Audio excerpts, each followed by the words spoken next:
सुनील देसाई एक हसरे व्यक्तिमत्व, मन मिळावू माणूस, बायको तृप्ती ही तशीच, जोडीस जोड.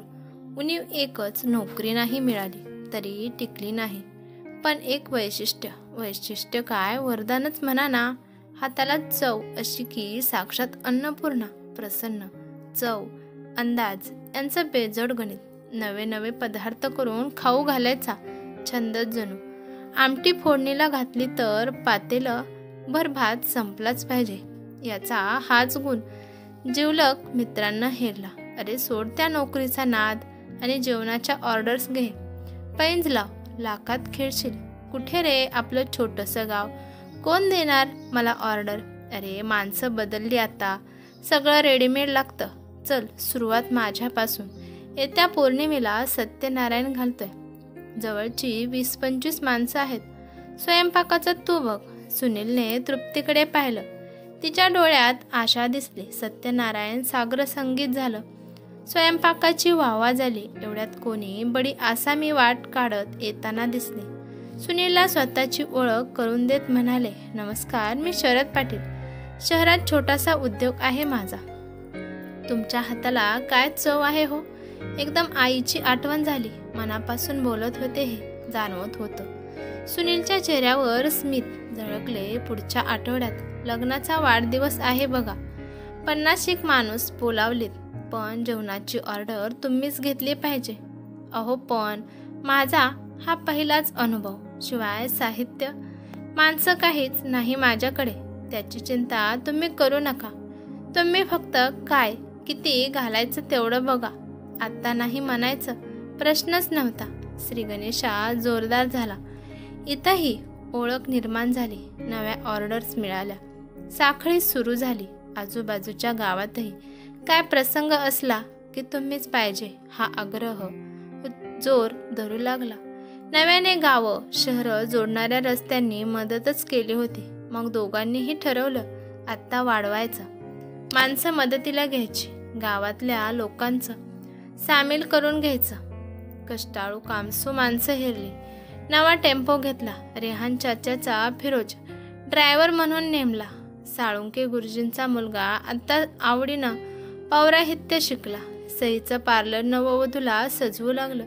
रिंकूने काढलेल्या मेहंदीत मुलींची स्वप्न रंगू लागली. मंगलमावशीची मेघा सुंदर रांगोळ्या घालायची.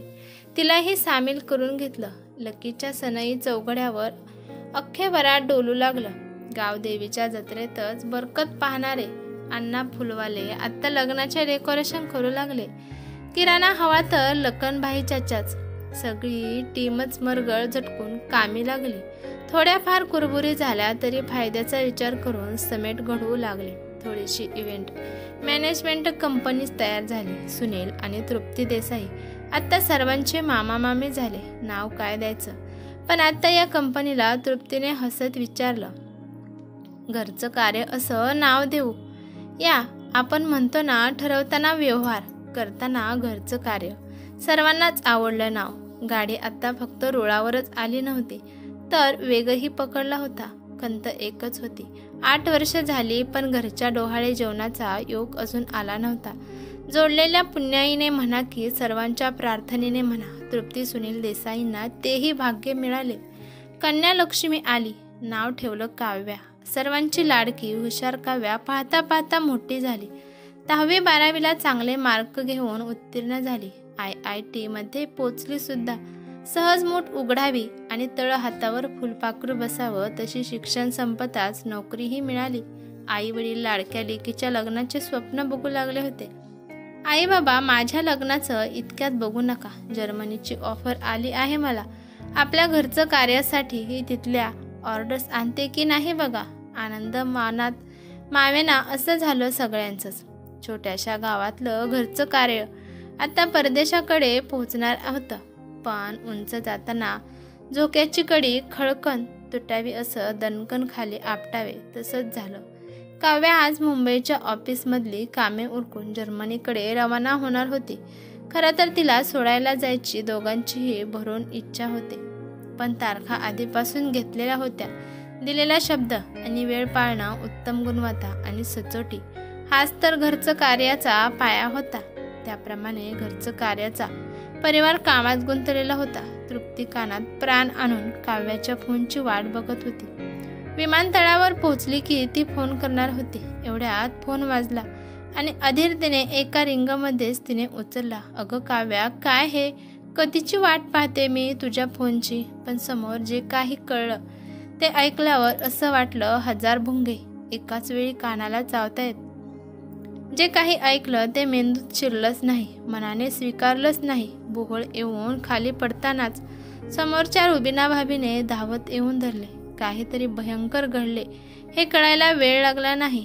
फोन सुरूच होता. रुबिना भाभींनी फोन घेऊन नेमकं काय झालं, कसं झालं ते विचारलं.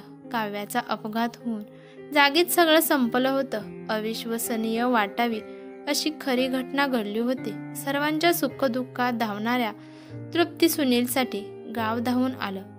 काव्याचे दिवस कार्य पार पडले. जग रहाटी सुरू झाली. पण पोटची पोर गमावलेल्या आईबापासाठी जग गोठून गेलं होतं. जिची पाठवणी करायची तिला खांदा द्यायची वेळ वैऱ्यावरही नाही हो. कोलमडून पडलं होतं विश्व. सावरणे शक्य नव्हतं. 4 दाणे टिपायला एकत्र आलेली माणसं वाट पाहून उडून गेली. त्यांनाही पोट होतं. सुकू लागलेल्या झाडावर पाखरं सुद्धा घरटी बांधत नाही. दुःख सर्वांना होतं, पण नाईलाज होता. या अभागी जीवांसाठी काहीतरी करावे तसं गावाला वाटत होतं. पण नेमकं काय कोणाला कळत नव्हतं. दिवसामागून दिवस सरले, महिने गेले. काळ कोणासाठी थांबत नाही. गाव तसं सामाजिक बांधिलकी जपणारं होतं. काही वर्षापूर्वी आजूबाजूच्या शेतकऱ्यांनी आत्महत्या केल्या होत्या. त्यांची मुलं आता मोठी झाली होती. मुली लग्नाला आल्या होत्या. संसाराचा गाडा विधवा आयांनी लेकरांकडे पाहून कसाबसा ओढला होता. पण लेकीचं लग्न म्हणजे सत्वपरीक्षाच. गावाने एकत्र येऊन अशा मुलींचा सामूहिक विवाह घडवून आणायचं ठरवलं. जवळपासच्या गावोगावी निरोप गेले. बरेचसे समदुःखी पाहता पाहता काही लग्न ठरले सुद्धा. जो तो आपल्या परीने मदत करू लागला. राजकारणी मंडळीच्या कानावर गेलं तसं त्यांनीही संधी साधून भरपूर मदत केली. जाहिरातीतही केली. कोणाची हरकत असण्याचं कारणही नव्हतं. कार्य पार पडतंय याचं समाधान होतं. मुलींचा संसार सुरू करायला थोडे पैसे, धान्य, भांडीकुंडी द्यावी आणि लग्न सोहळा साधेपणाने पार पडावा असं ठरलं. जेवणाचा मेनूही साधा सुटसुटीत म्हणजे मसाले भात, जिलब्या आणि मठ्ठा असा ठरला. मसाले भात बनवावा तर देसाई मामांनीच आणि जिलब्या फक्त मामींच्याच हातच्या. कोणीतरी नकळत बोललं, पण सगळे गंभीर झाला. अरे कशाला त्यांच्या जखमेवरची खपले काढता? काम सोडलं ना आता त्यांनी, मधुकर काका बोलले. पण विशालच्या डोक्यात काही निराळच सुरू होतं. जखमेचा निचराही होऊ द्यावा लागतो कधी कधी. पण हे वाक्य तो मनातच बोलला आणि तिथून निघून गेला. मामा नाही म्हणू नका, धंद्याचे काम असतं तर तुम्हाला बोललोच नसतो. बघा पण पुण्याचं काम आहे. विशालने काळजाला हात घातला होता. नाही म्हणता आलंच नाही. ठरल्याप्रमाणे देसाई मामा मामी भाच्यांसाठी मांडवात दाखल झाले. तेही काळजावर दगड ठेवूनच.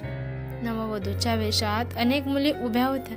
आपली ही लेक अशी नटून थटून मांडवात उभी असती. दोघांचेही डोळे पाणावले. एवढ्यात त्यातीलच एक पुढे आली. आशीर्वाद द्या मामा म्हणत पाया पडली. अरे ही तर लक्ष्मी, पंकजची लेक. पंकज सुनीलचा वर्गमित्र. शाळेच्या वाटेवरच त्यांचं शेत. हरभरा तरारला की घेऊन जायचा शेतात. शेकोटी पेटवून त्यावरच हरभऱ्याचे फोग जाळायचा. गरम गरम हातावर चोळून खायला द्यायचा. सुन्या हे वावर जिंदगी हाय आपली असं राजाच्या थाटात तो म्हणायचा. दोस्तीची हिरवळ जपणारा पंकज एकदा भेटला तेव्हा तडा पडलेल्या जमिनी सारखा दिसत होता. नापिकीने वैतागलेला होता. अरे भाजीपाला पिकव. घरचं कार्याचा कोणताच स्वयंपाक तुझ्या भाजीशिवाय होणार नाही. शब्द देतो मी. जमीन कर्जात बुडाली एवढंच म्हणाला. भरल्या गळ्याने ती शेवटची भेटच ठरली. समोर बाली उभी होती. तिच्या डोक्यावर हात ठेवून भरल्या डोळ्यानेच आशीर्वाद दिला. पालथ्या मुठीने डोळ्यातलं पाणी पुसलं. चटकन मागे वळून तांदूळ धुवायला घेतले. कांदे बटाटे चिरलेत का? मसाला आणा. तृप्ती जिलब्या घेतल्यास का तळायला? तुपात तळून पाकात घोळून नव्या नवरीसारख्या जिलब्या अलगदपणे परातीत जाऊन बसत होत्या. मधुकर काकांनी घरच्या म्हशीचंच दूध दिलं होतं. त्याचं दही लावून मठ्ठा घोटणं सुरू झालं होतं. मसाले भातासाठी चूल पेटली. घमघमाट दरवळू लागला. तृप्ती सुनील दोघांनी एकमेकांकडे पाहिलं. आता ही चूल पेटती ठेवायची. पोटच्या लेकीसाठी नाही, पेटवता आली तर काळजातल्या लेकीसाठी. ही कथा तुम्हाला कशी वाटली ते मला कमेंट करून नक्की सांगा. अशाच नवनवीन कथा ऐकण्यासाठी चॅनलवरती नवीन असाल तर चॅनलला सबस्क्राईब करायला विसरू नका. धन्यवाद.